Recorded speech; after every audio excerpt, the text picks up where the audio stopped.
Bonjour ou bonsoir, ça dépend de quand vous m'écoutez ou quand vous me regardez. Alors aujourd'hui, j'ai l'immense plaisir d'avoir en ma compagnie Monsieur Marc Leux, qui est un des premiers fondateurs de la communauté européenne. Il était, si je ne me trompe, un des représentants principaux de la cellule Perspective. J'ai eu le grand honneur de pouvoir le contacter et il m'a fait le plaisir de communiquer avec lui et nous avons donc l'immense plaisir d'entendre son savoir et ses connaissances. Bonjour Monsieur Leux. Bonjour Mustapha. Je suis très heureux et je tiens tout d'abord à vous remercier pour l'acceptation de cette invitation. Alors j'aimerais dans un premier temps que vous vous présentiez en quelques mots.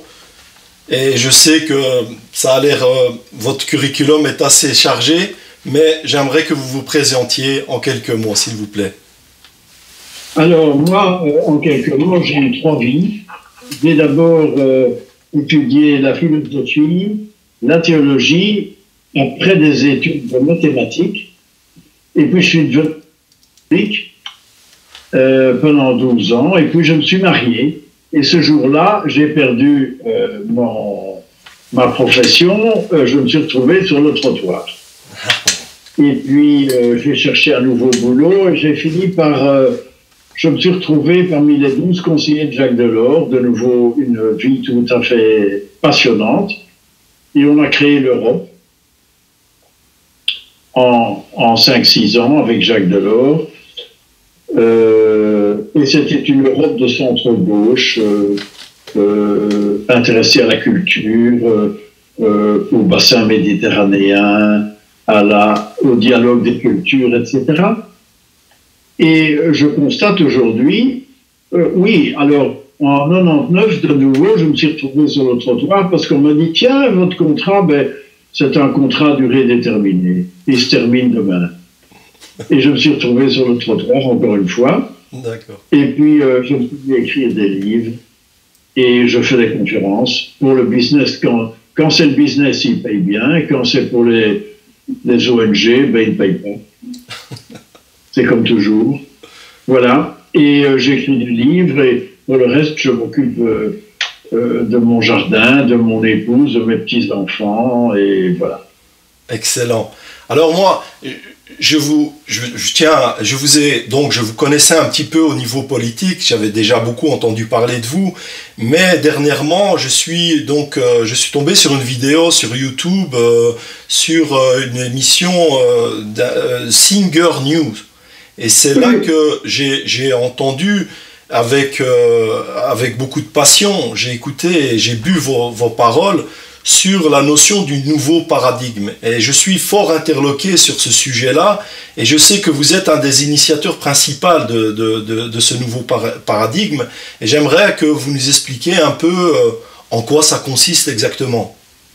Alors, le nouveau paradigme, l'image que j'utilise habituellement est celle d'un iceberg. L'iceberg, vous voyez un tout petit morceau autour, mais il y a un énorme glaçon qui est en dessous de l'eau. Alors on va commencer par tout en bas. Il fait très froid, il fait très glacé et il n'y a même pas de lumière. Et tout en bas, dans l'inconscient collectif de l'humanité, il y a le fait que tous les citoyens du monde savent très bien que nous avons créé une civilisation qui a inventé 2 manières de se suicider. Le premier, c'est la guerre nucléaire, tout le monde sait ça. Aucun citoyen au monde ne sait pas ça. Et 2, c'est la croissance infinie dans un monde fini. Bon, ça, c'est les 2 manières dont l'humanité a choisi de pouvoir éventuellement se suicider. La bonne nouvelle, je m'excuse d'être positif, c'est qu'il semble que le citoyen, si tu lui demandes, le citoyen européen et mondial, si tu lui demandes est-ce que vous voulez détruire la Terre, il te dit non. Et donc, dans l'inconscient collectif de l'humanité, il y a une transformation des valeurs de base. les valeurs de mort, sont en train de se transformer en valeurs de vie. Ça, c'est le moteur du changement de paradigme mondial. Et, comme dit très bien Willy Sarman, qui est un de mes amis qui était un des penseurs de la Silicon Valley, aucune force politique, aucune force économique, aucune force militaire ne peut arrêter this change of vision, this change of mind. Donc, ce changement de valeur, personne ne l'arrêtera. Et ça, c'est le moteur, tout en dessous, dans l'ombre, dans le froid, c'est le moteur du changement de paradigme. Ça veut dire que vous, ou que monsieur X qui est à Shenzhen, ou monsieur Y qui est dans une favelle de Rio, tout le monde sait bien qu'il y a un danger de faire exploser la Terre. Nous avions 34 fois la possibilité, nous sommes descendus à 17, mais c'est encore 17 de trop. Et donc la bonne nouvelle, c'est que notre civilisation est en train de changer ses valeurs de base, qui sont les mêmes depuis 5000 ans. Bon, ça, c'est le moteur. Le moteur tourne. Deuxième chose, on ne va pas en sortir avec les valeurs patriarcales, CCC, commande, contrôle, conquête, qui nous ont permis d'aller sur la Lune. Très bien. Mais pour aller vers un monde soutenable, il faut ajouter des valeurs de respect de la nature, de respect de solidarité sociale, de reconnexion, des valeurs plus soft, plus yin. Et donc, les valeurs patriarcales dominantes ne sont plus dominantes. Ça veut dire que le moteur du camion patriarcal qui continue à écraser des millions de femmes de par le monde, que ce soit au Tibet... Je m'excuse, mais par patriarcal, vous entendez l'autorité qui vient d'en haut vers le bas? Non, le patriarcal, c'est un préjugé qui dit que les femmes sont inférieures aux hommes. C'est un préjugé entretenu par les religions, le christianisme, le judaïsme, mais entretenu aussi en Asie par d'autres paramètres. Bon. Et ce patriarcat repose sur des valeurs patriarcales. D'autorité. De structure. D'autorité.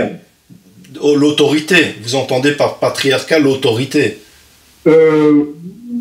Non, le patriarcat, c'est une manière de concevoir la société. À l'horizontale. Le patriarcat, c'est vertical, c'est pyramidal. Mais le matriarcat, vous entendez, le changement de paradigme, ce serait une société horizontale. Je n'ai pas dit ça. Ce serait une société horizontale, c'est-à-dire le matriarcat serait horizontal et le patriarcat serait vertical. Bon. Vous êtes dualiste. Alors, je cherche à comprendre. Je cherche juste à comprendre, monsieur Loix.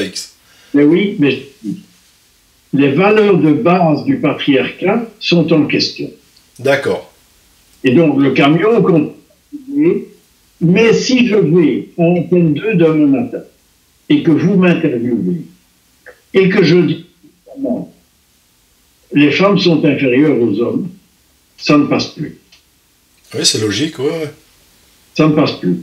Donc, la justification théorique du patriarcat est en crise, du moins dans nos sociétés. Mais ça se répand au Japon, en Chine, un peu partout. Ça, c'est le deuxième niveau. Donc, les valeurs de base de nos sociétés technologiques occidentales qui sont patriarcales, ces valeurs de base sont en train d'être remises en question. Ça, c'est le deuxième niveau. Elle chavire. Comment? Elle chavire. Elle chavire.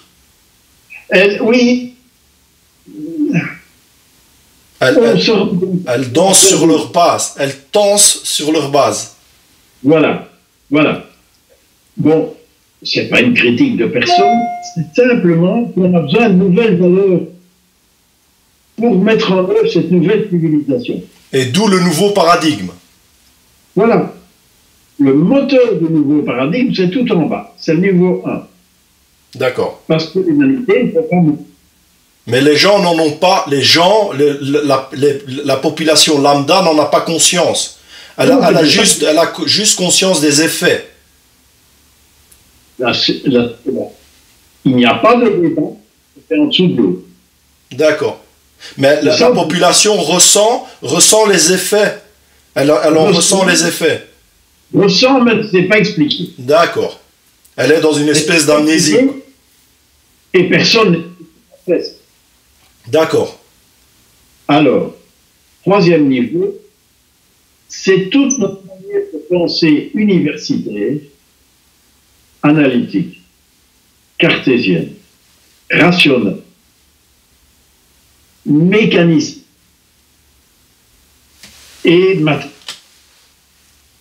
Tout ce bordel-là ne nous permet pas de penser le changement de civilisation qui est en cours.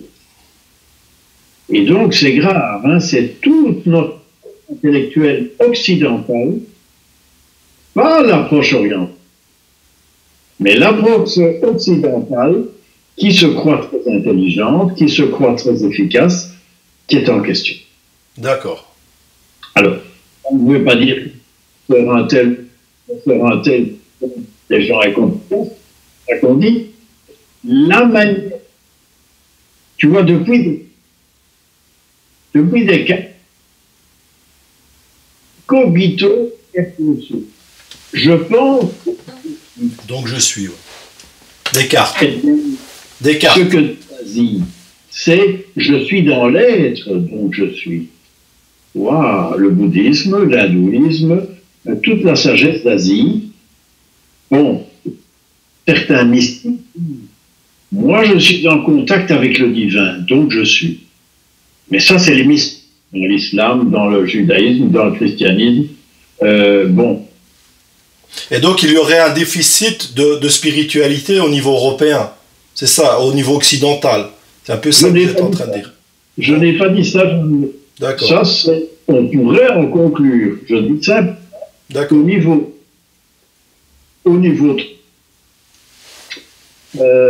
notre manière de penser est trop analytique, trop en petite boîte. Trop matériel. Matérialiste. Cartésien. Cartésien, mécaniciste, tout ça ne marche pas. Ça ne marche plus. Ça a fonctionné, mais ça ne fonctionne plus. Ça ne fonctionne plus pour penser le changement dans lequel nous sommes. D'accord. Pour continuer à faire de la recherche sur telle molécule chimique, oui. Mais pour penser la nouvelle civilisation... Et qu'est-ce que vous entendez exactement par nouvelle civilisation? Est-ce qu'elle aurait un point commun directement avec votre nouveau paradigme? Nouvelle civilisation, c'est la conséquence du paradigme. D'accord. Quand tu changes la société de la civilisation. Et donc, ça nous concerne tous. Maintenant, je vais aussi... si j'avais un... Je pourrais dire ceci. Le paradigme moderne est pyramidal. Le paradigme transmoderne dans lequel nous entrons, c'est une table. Une table, d'accord. Dont le centre est vide. Et autour de la table, il y a toutes les grandes cultures. Le milliard de musulmans, par exemple, le petit milliard de chrétiens, toute l'Asie, le bouddhisme, l'hindouisme, les athées, tout le monde est sur la table, autour de la table. Le centre est vide. Il n'y a aucun curé qui peut dire que c'est ça. Et cependant, le centre est plein de lumière. Donc l'être existe, mais les religions n'ont pas le droit de définir ce qu'est le divin. D'accord. On est bien d'accord. Tous les mystiques.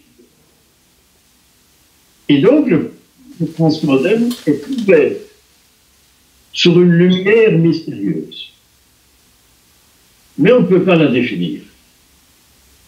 Plus vous approchez du centre, de la table, moins vous êtes dans le dogmatisme. Et ça, c'est le niveau transmoderne. On est toujours au niveau 3. Hein. D'accord. Mais toujours au milieu et toujours dans la pyramide. Le transmoderne, c'est le contraire de la pyramide. D'accord. Le moderne, c'est la pyramide. Le transmoderne, c'est la table. Avec une autre. Donc on passe carrément à autre chose, carrément, quoi. Ah oui. On quitte les anciens préceptes et on tombe dans une nouvelle évolution, une nouvelle évolution de la nature humaine.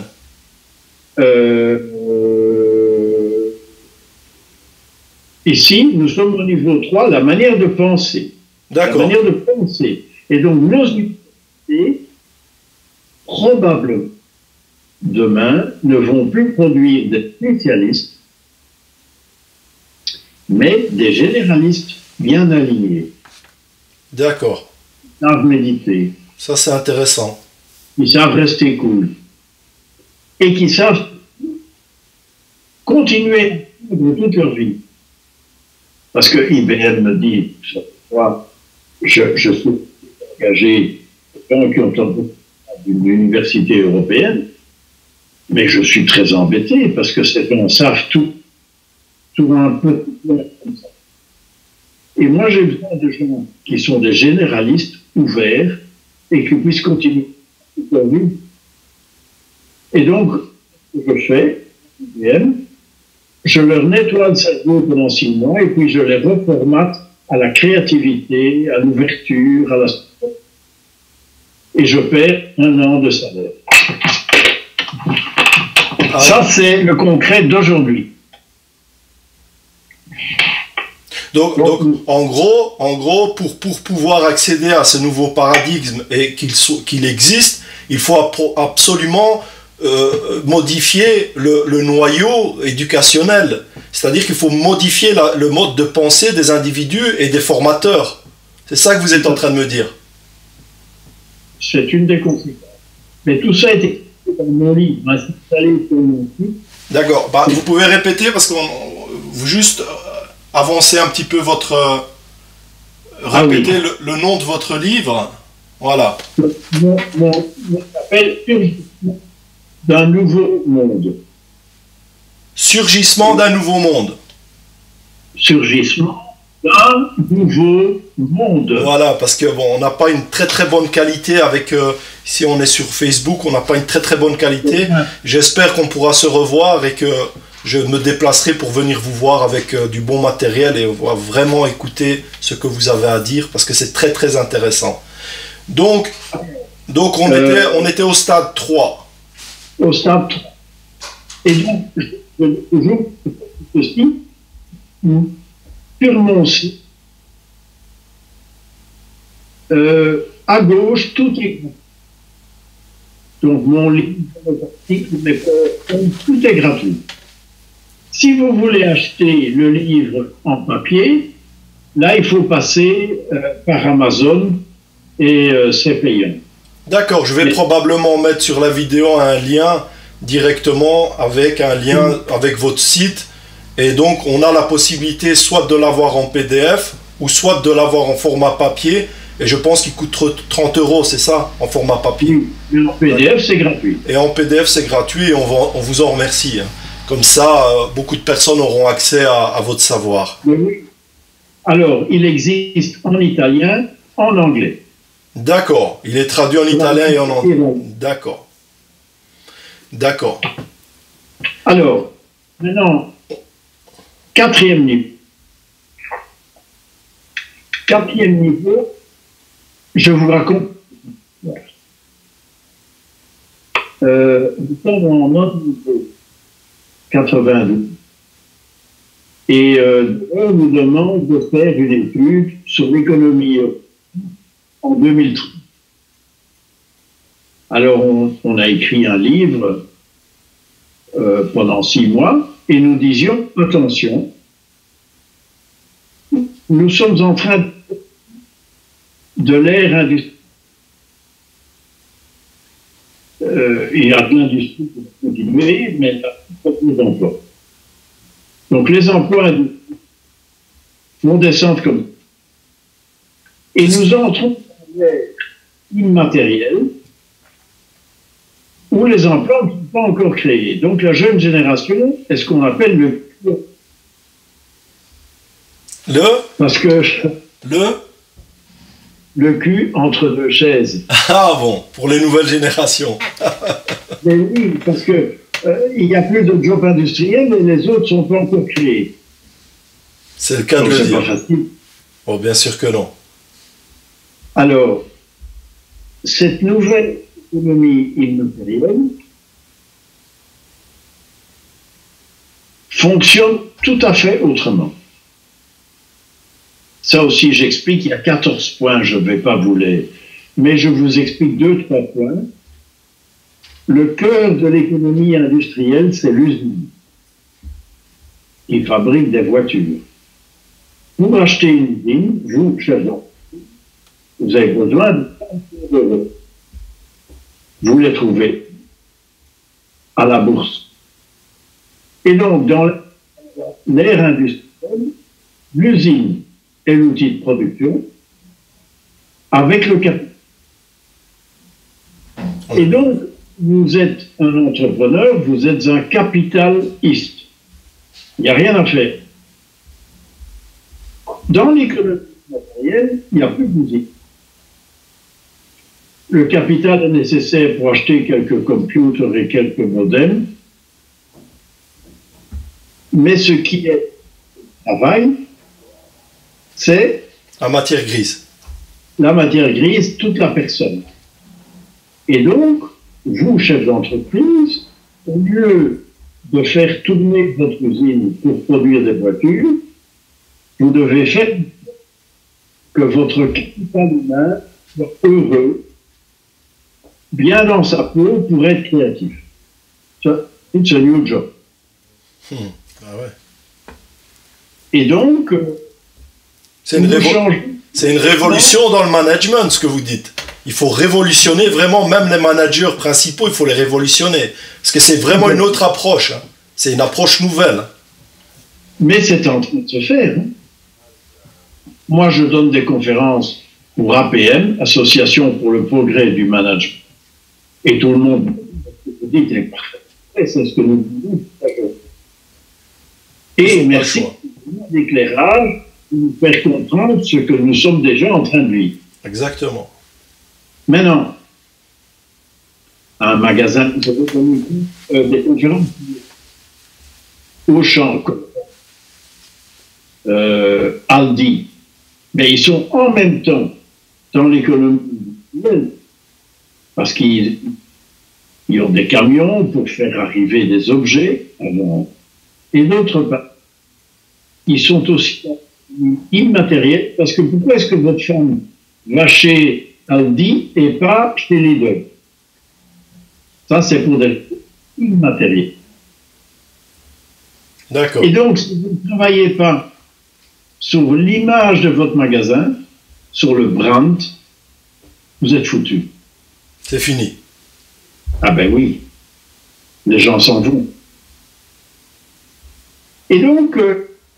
donc on devrait miser notre économie et les flux économiques sur l'aspect humain plutôt que sur l'aspect qui est, d'après vous, archaïque, qui est un aspect mécanique de gestion du personnel et de la gestion de la clientèle.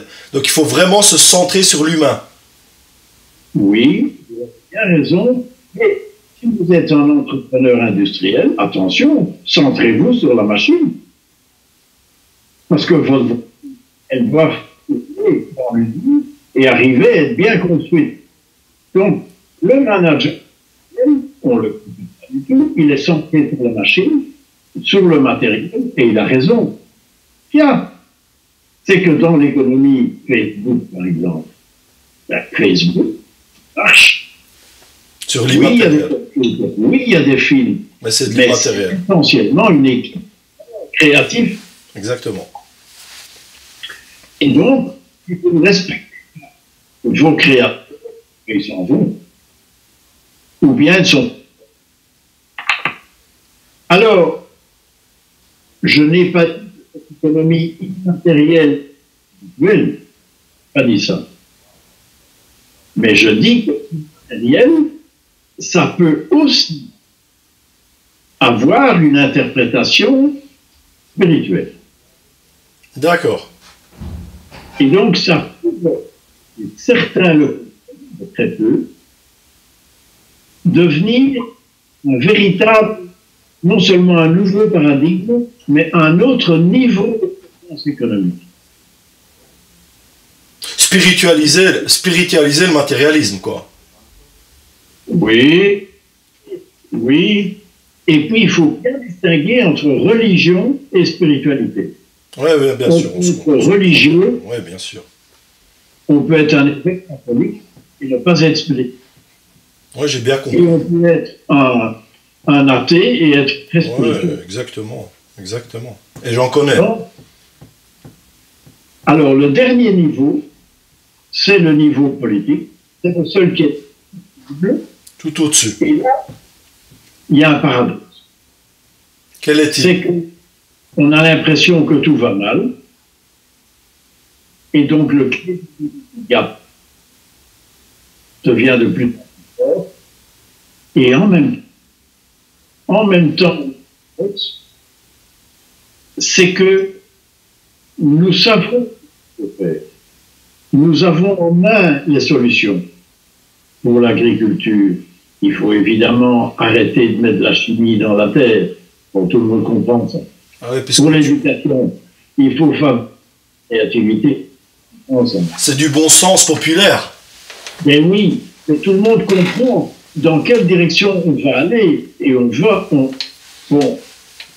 est en train maintenant aussi de découvrir Monsieur Tesla, il y a 100 ans, avait construit une voiture qui ne consommait pas ni d'essence, ni d'électricité. Mais le gros problème avec Tesla, c'est que les industriels, les gros industriels, je vais dire des fabrications de voitures, ou les gens qui travaillent dans tout ce qui était pétrolier, ça les intéressait pas trop non plus d'avoir une énergie, vous comprenez? Ça les intéressait pas d'avoir une énergie libre. Hein. La notion d'énergie libre, c'est pas nouveau. Et d'ailleurs, Tesla, il a fini, je pense, à New York, dans un vieux motel miteux, et il n'y a personne qui s'occupe de lui, dans le sens où c'est aussi révolutionnaire ce qu'il dit, mais d'un côté, les gros industriels sont là, les grosses machines, les gros consortiums militaro-économiques ne sont pas trop intéressés par l'énergie libre. Hein. Parce que ça voudrait dire quoi? L'énergie libre, ça voudrait dire que vous voulez donner de l'énergie à tout le monde. Et tout le monde ne peut pas maîtriser l'énergie aussi. Tout le monde ne peut pas maîtriser l'énergie. Il y a une bonne nouvelle. Il faut taper Théoari, T-E-W-A-R-I. Oui, Théoari, oui. Vous tapez ça et vous tombez.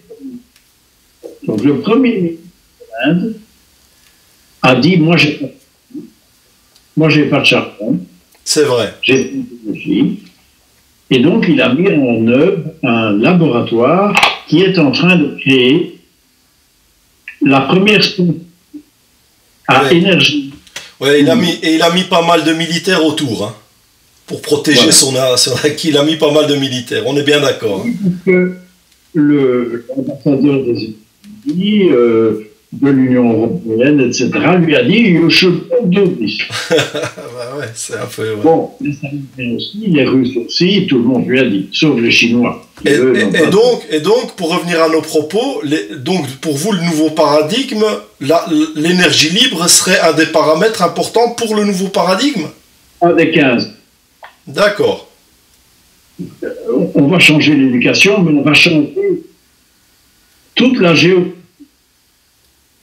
au niveau politique. Et nous si vous lancez l'énergie libre, ipso facto, les rapports mondiaux et intergénérationnels vont changer. Ça, c'est clair et net. Hein. Et puis... Mais je ne suis pas sûr que les consortiums vont vous laisser faire. Non, mais si Théoari et le Premier ministre parvient à tourner sa centrale, Maintenant, il est très possible qu'on fasse tomber le Premier ministre. Hein. C'est plus que probable. Mais c'est ça qu'il faut savoir au niveau politique. Nous avons déjà les outils de demain. Donc on a pour résumer, donc on a un changement de paradigme au niveau culturel, au niveau donc on a au niveau du management des industries, et on a donc l'énergie. On a un changement de paradigme au niveau énergétique aussi. C'est ça que vous voulez me dire? Oui, c'est 20% de ce que j'ai dit. D'accord. Parce que j'ai dit 5 niveaux. Et vous reprenez certaines idées. Un niveau, c'est parti. Je suis tout à fait d'accord. Mais c'est aussi un changement au niveau de la valeur de la civilisation mondiale. Et puis c'est un changement au niveau des relations femmes-féminines. Et puis toute notre démarche intellectuelle, c'est un des changements de notre économie du management à 180. Et finalement... Au niveau politique, tout en haut. Voilà. D'accord. Très intéressant et vaste programme. Oui, et attends, nous sommes tous dedans, nous nageons dedans, mais personne ne nous explique. C'est vrai que très peu de personnes nous parlent de ce changement de paradigme, mais par contre, on en subit, indirectement, on en subit les conséquences. Oui. On les subit sans donner d'explication, donc ça manque de pédagogues, hein, ça manque beaucoup de pédagogues dans votre genre pour expliquer aux gens réellement ce qui se passe. Parce que beaucoup de gens sont dans l'incertitude, et s'ils avaient des explications de ce genre, ça pourrait les conforter un petit peu sur un avenir et un futur. Ils auraient à l'intérieur d'eux quand même de l'espoir. Parce que ce changement de paradigme est très très important. Moi je suis totalement pour. Hein. Alors je vous raconte la fin de l'histoire. Donc nous avons écrit ce rapport pour Delors. On l'a fait traduire dans les langues. Jacques Delors, en décembre 1993, tout content, le bloc d'État. Et puis le chairman, Mr. Delors, this is a very interesting report. Let us go to the next point. Ah bon. Not careful. Ouais, c'est un peu ça. Et donc... Ils ont choisi quoi à la place? Quoi? Ils ont choisi quoi à la place? On continue le modèle industriel. Ah bon. Archaïque, un modèle archaïque. Et donc, qu'est-ce qu'on fait? Alors, Guterres, qui est maintenant secrétaire général des Nations Unies. Le secrétaire général des États-Unis. Ouais. Oui, mais il était Premier ministre portugais. À l'époque. En 2000. C'était après. En 2000, le chef d'État, we must go to the knowledge society. Très bien, on dit le chef d'État, combien de milliards voulez-vous? Il a dit, voilà, ça, c'est minimum 4 d'investissement. Très bien. Et puis, le chef d'État a dit, oui, mais dans votre rapport, vous devez supprimer le premier paragraphe. Supprimer et qu'est-ce qu'il disait le premier paragraphe? This is an economic paradigm. This is? Excusez-nous, on ne nous entend pas bien. This is an economic paradigm. Ah bon, d'accord.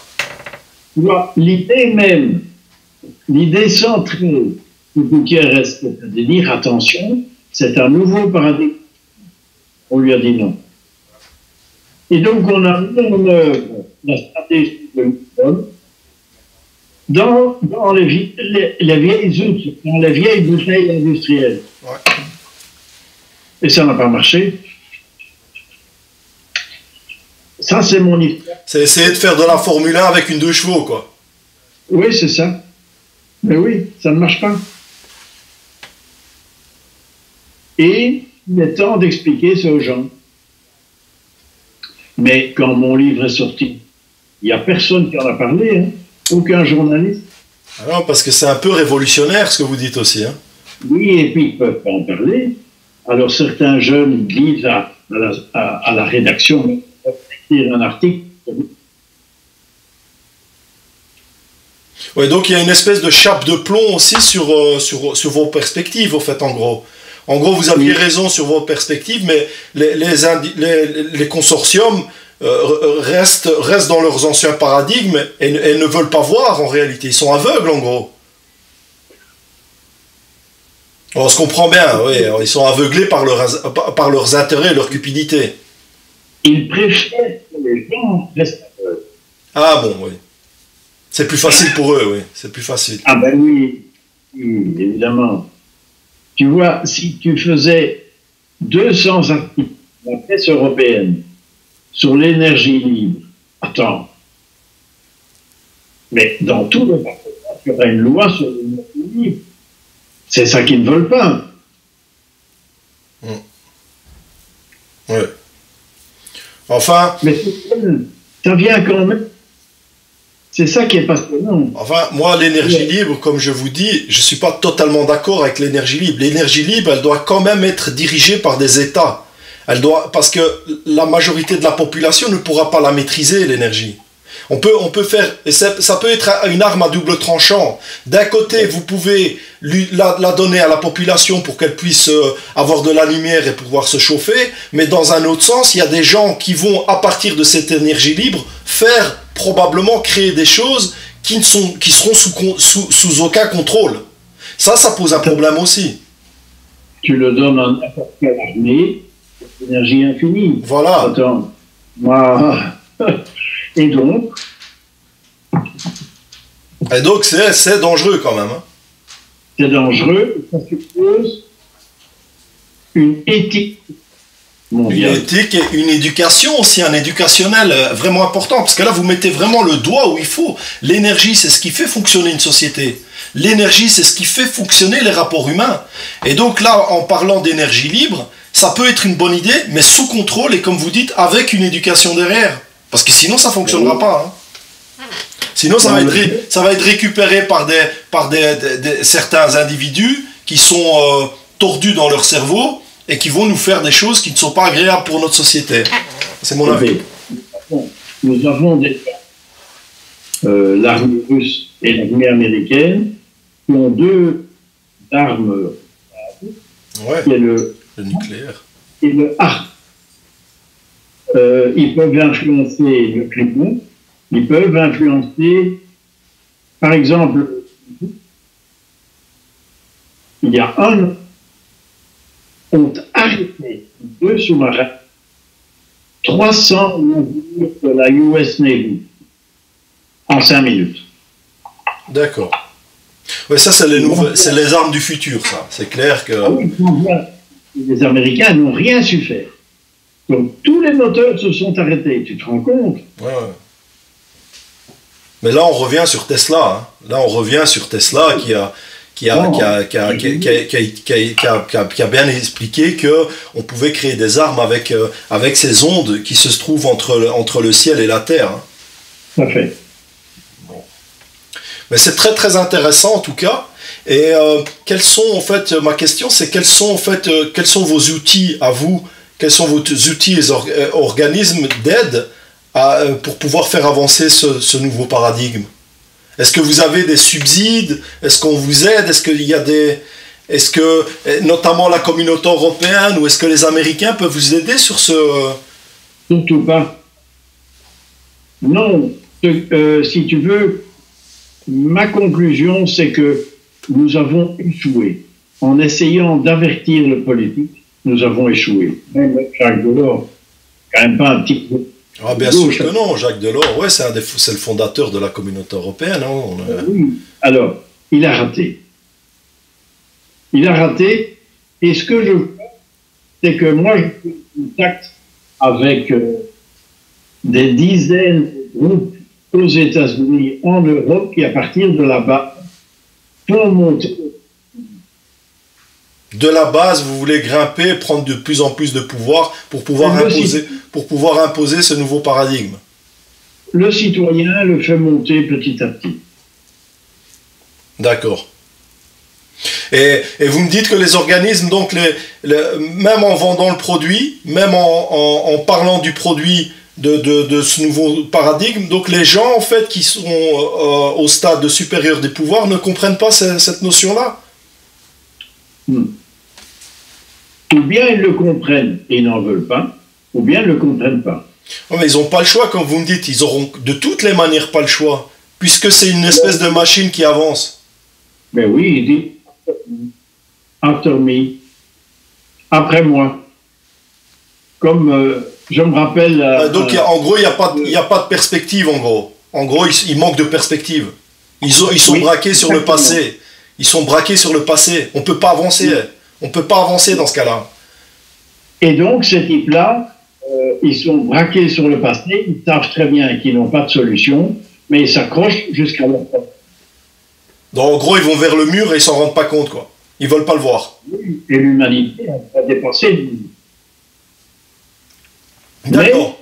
Et sinon, au niveau des organisations, je dirais parallèles, des organisations humanitaires, etc., c'est la même chose, c'est le même son de cloche, ou bien ils perçoivent ce nouveau paradigme, ou ils n'ont pas le choix? Moi, j'ai parlé à des syndicats ici en Belgique, qui ne comprennent pas. Comprennent pas. Les professeurs d'université comprennent pas. Comprennent pas ou ne veulent pas comprendre. On se comprend. Je vous laisse cette question. Ouais. Donc syndicats, politiques, vous avez parlé aux politiques? Des églises. Rien. Il y en a de toute façon, et ceux-là sont des gens ouverts, et ils sont cachés dans des couvents, dans des... Oh. Bon. Le seul groupe qui bouge un peu, c'est le business. Ah, ils ont conscience de ça. Ils commencent à prendre conscience. 20%. C'est déjà énorme. Oui, probablement parce qu'ils ont un intérêt. Oui, on peut compter à des jeunes qui ne veulent plus aller dans l'ancien système. Et donc, Delors nous avait demandé, mais où est-ce que le paradigme change? Et nous sommes arrivés à la conclusion que c'était uniquement une partie du business.